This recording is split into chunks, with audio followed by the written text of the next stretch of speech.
There is a loan you can sign today that hands another company the legal right to sell your Bitcoin. And the words, "We can sell your Bitcoin," appear nowhere on the first page. What appears instead is a number, 90.91%. Almost nobody who signs it has worked out what that number does. So let me do it for you before anything else. Say you own $100,000 of Bitcoin and you borrow $70,000 against it. That is a real product from a real American lender called SALT on its published rate sheet. Most people assume the danger is a crash. It isn't. Your Bitcoin does not have to crash for them to sell it out from under you. It has to fall 23%. 23%. That is not a crash. That is a Tuesday. And here's the part almost nobody has done the arithmetic on.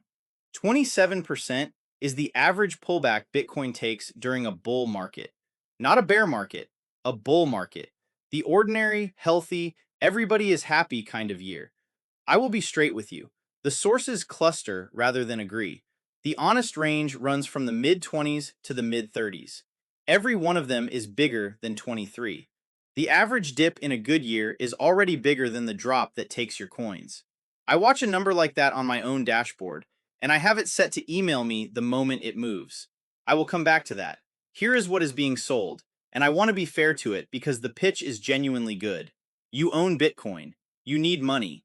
If you sell, you owe capital gains and the coins are gone forever. So don't sell.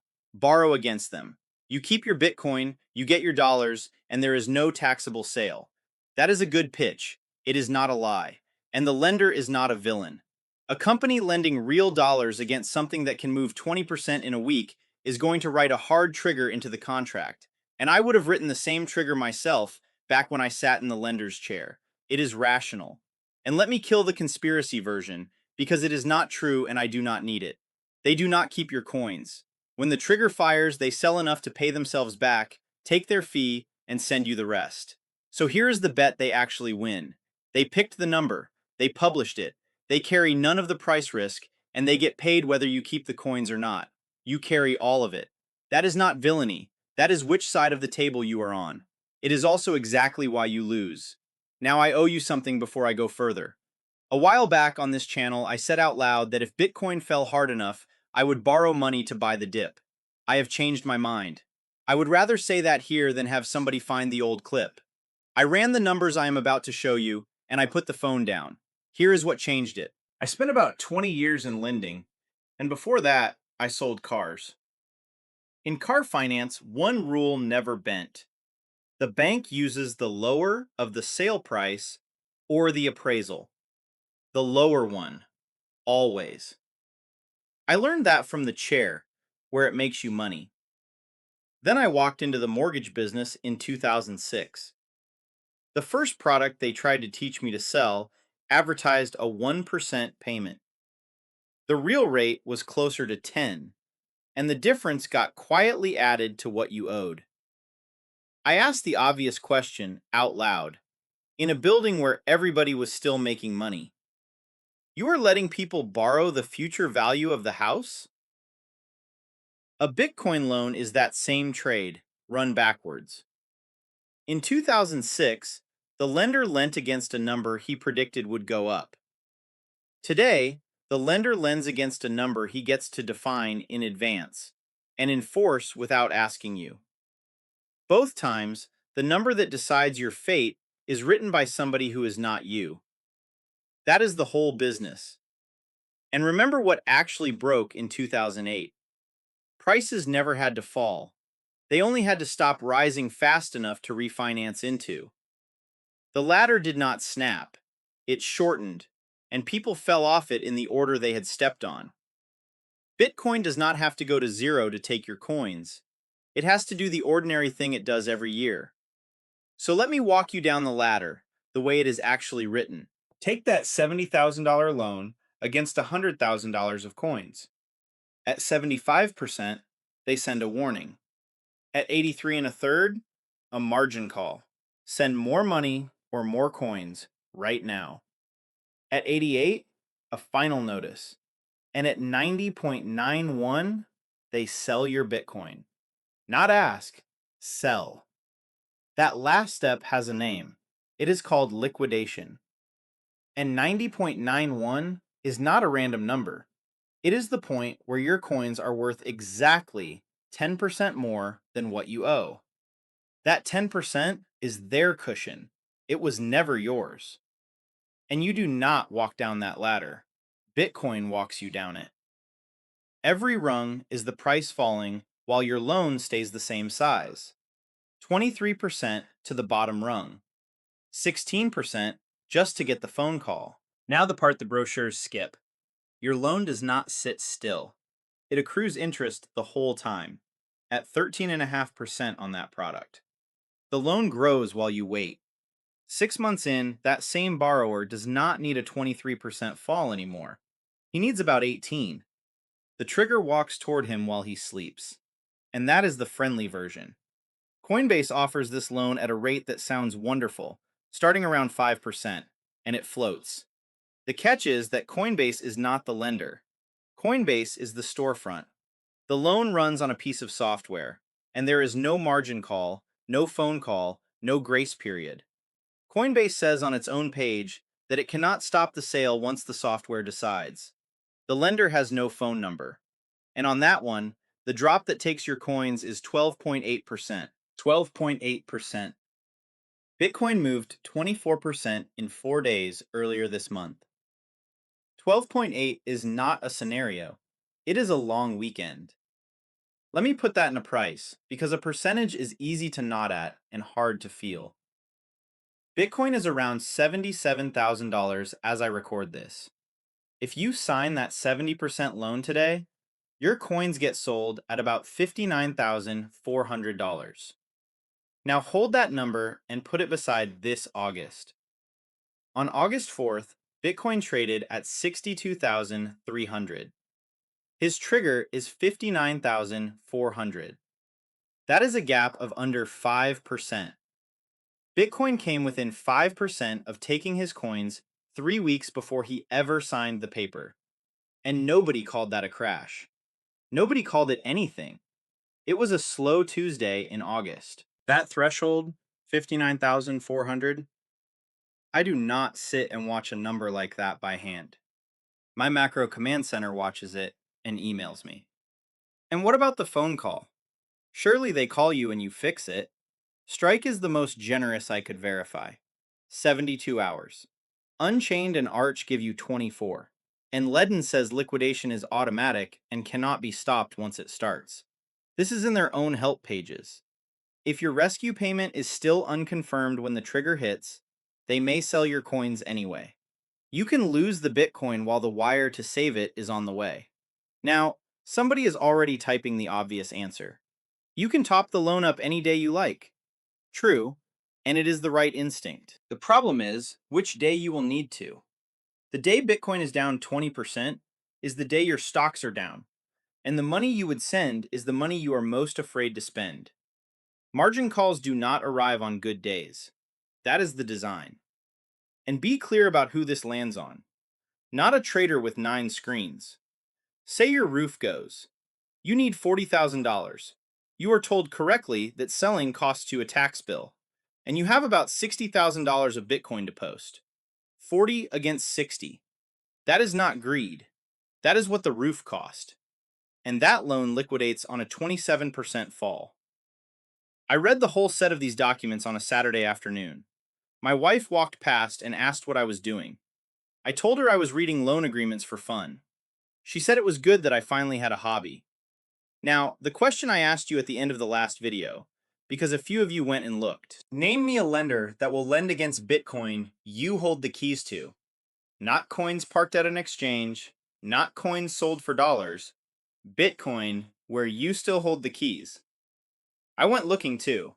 Across every American lender I could find, the answer is no, not one. The closest anybody gets is a 3-key arrangement. You hold one key, the lender holds one, a third company holds one. Any two can move the coins, so you have a key and they have two. To Unchained's real credit, they do not hide it. They published it, and I will read it the way they wrote it, because I could not say it better. The reason borrowers only hold one out of three keys during a loan is precisely so that they do not have control. The lender must have control in case the borrower does not perform. That is the most honest sentence in this entire industry. Your key is not control. Your key is a window you get to watch. So here's what actually happened when you signed. You owned the one financial thing on earth that has no counterparty, nobody to sue, nobody to petition, nobody who can move it without you. And you signed a piece of paper that gave it one. You did not borrow against your Bitcoin, you installed a man on it. And we know exactly what happens next because it already happened, and there is a court record. Now, the fair objection first. Celsius was a yield platform that took your coins and lent them out. Today's lenders say they do not, and Unchained has built it so they cannot. That is a real improvement, and I will give it to them. Here is what it does not fix. Separate custody protects you from the lender going bankrupt.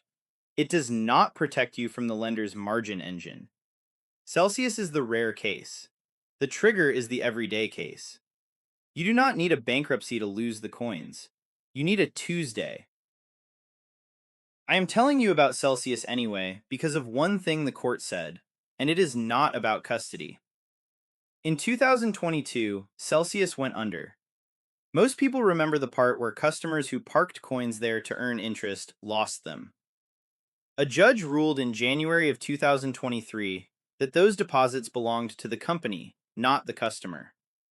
Here's the part almost nobody remembers, and it is the part that matters for you. There was a second group. People who had posted Bitcoin as collateral for a loan, exactly the product we are talking about. They argued their coins were different. They had a loan, not a deposit. They organized, hired lawyers, and fought it as a separate case. 10 months later, in November of 2023, the same judge ruled against them too. The collateral belonged to the company. The contract language was, in his words, clear and unambiguous. The company could pledge it, sell it, lend it, transfer it, with all the rights of ownership. Posting it as collateral did not protect it. Borrowers got the same outcome as depositors, in a separate courtroom, 10 months later. And now the number I want you to carry out of this video. Celsius customers eventually got paid about 60%. That is the figure for the depositors. And the borrowers were folded into the same pool of unsecured claims. 60 cents on the dollar. That sounds survivable. But the court froze every claim in dollars, at the price of Bitcoin on the day the company filed. That day, Bitcoin was about $20,000. So a man owed one Bitcoin got about $12,200. But Bitcoin today is close to 4 times what it cost the day Celsius filed. 60 cents on the dollar buys back about a sixth of a coin. He got 60% of his money. He got a sixth of his Bitcoin. The dollars came back. The coins did not. And the coins were the entire reason he owned it. Let me deal with the best argument on the other side, because it is a real one, and you deserve to hear it at full strength. The tax argument. If your coins have gone up a lot and you sell, you can owe more than 20% of the gain, and in some states, over 30%. If your coins have gone up $100,000, your bill is $23,800 in one shot. Borrowing is not a sale, so there is no tax. For a man who needs the money for 2 or 3 years, that is arithmetically cheaper than writing the check. Except, at the rate this product actually charges, the interest passes that tax bill in about 28 months. So the pitch fails on its own terms, before anything goes wrong. That is true. That is why the product exists. Here is what nobody puts in the brochure. A forced liquidation is a sale. The lenders say so in their own tax guides. So, when the trigger fires, the man who borrowed to avoid the tax bill loses the coins anyway and still owes the tax, realized at the bottom instead of at a moment he chose, after a year of double-digit interest, plus a fee on the way out. He did not avoid the tax. He paid it at the worst price on the chart and paid interest for the privilege. Which brings us to the thing this channel keeps landing on, because the evidence keeps landing there. They are tokenizing everything. Your house, your bonds, your savings, your stocks, all of it moving on to digital rails. And when it does, one question survives. Which one of these has no issuer? A tokenized bond has an issuer. A tokenized house has a registry and a county. A stablecoin has a company. A dollar has a printer. Every single one of them has a man who can make more of it, or change the terms, or freeze it. Bitcoin has no man. 21 million. Fixed. Forever. No servers to trust, no company to sue, no board to petition, no chairman to testify. And that is why this loan bothers me more than any product I have looked at in 2 years. Not because it is expensive, because it takes the one asset on earth with no counterparty and gives it one, on purpose, by contract, at a number the other side picked. A couple of videos back, I told you that every big Bitcoin seller this summer was forced, that not one of them said Bitcoin was worth less. They all just had a date on a calendar somebody else set. A dividend, a debt payment, a redemption. A margin call is that same envelope with a faster clock. The difference is that this one has your signature on it, which also means you are the one who can do something about it. And if you are watching this with one of these loans already open, I am not here to tell you that you were foolish. You were sold a good pitch by people who were not lying to you. Here is what I would do tonight, and then I will get out of your business. Find your actual number, not a percentage, the price of Bitcoin in dollars at which they sell. Write it on paper and put it where you will see it. Then work out what you would have to send to get back down to 30 or 40 against 100, and whether you could send it on a day when everything else you own is down too. That is the whole question.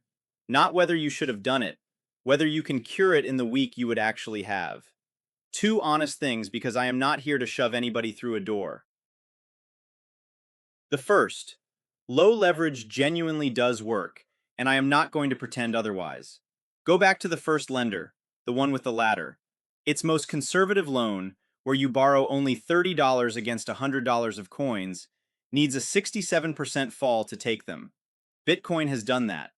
But if you are going to do this at all, that is the neighborhood, not 70. The second is the one that decided it for me. To survive the fall Bitcoin already took this cycle, about 54%, bottoming this June, you needed to be at roughly $40 against 100 or less.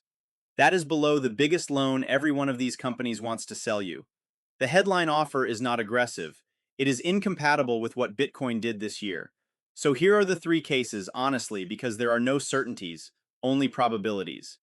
If Bitcoin does nothing unusual for 2 years, the borrower is fine, and he saved a tax bill. If Bitcoin does the ordinary thing, a 27% dip in a good year, the man at 70 is gone. If it repeats the fall it made this year, almost everybody is gone. And I will tell you what would make me wrong. If a lender publishes terms where you keep sole custody of your keys and they still lend against it, send it to me. I will read it on camera and I will say I was wrong. A man watching the last video already wrote the ending to this one, better than I could. He said they only get his Bitcoin when it will completely pay off a median-priced house, and not a minute sooner. That is it. That is the whole answer. You do not have to borrow against the exit. You can just hold the exit. Numbers are yes or no. 1 plus 1 is definitely 2. 23% takes the coins, and 27% is an average year. Those two numbers sit next to each other, and everything else is a sales pitch. Free, no credit card, about 2 minutes. timtalksfinance.com/members. You will see the same live Bitcoin price I have been using here. You will see what inflation is quietly costing your cash in dollars a year. And you will see one move worth considering for your situation. The alerts, the emails I mentioned earlier, those are on the paid side. I am telling you that now, up front, instead of letting you find out after you type your email in. I built it because people do not make bad decisions on purpose. They make bad decisions on bad information. All I can do is make sure that is not what happened to you.